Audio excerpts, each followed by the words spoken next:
chỉ bay ule với chú Laphet-thok kan ron Siam đó na amma sa in hay kan lo chunga chuan in zi khlum hi sin te in kan chan hi kan lo tel boka chuan hi a thur chi kha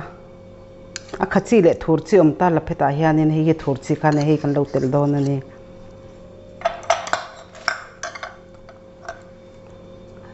heta hianin marcha pui tai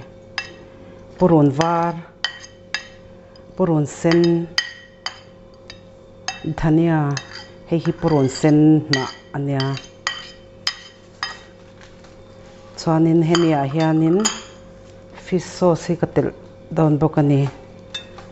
chuan chi tlem ta hianin du chuan ajino te kha atel theya kha chu mani du dan ni se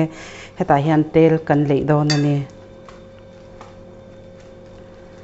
chuanin nimbu hi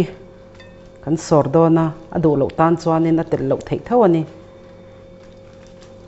chuan heng ho hi thadewin kan lo chopol don ani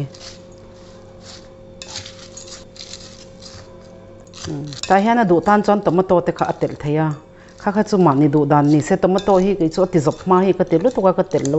hi kan siam ve dan ania mitin te hian siam dan a chi sang du dan hi kan nia hi kan du dan anga kan ron siam ven hi kan siam ve dan thin ania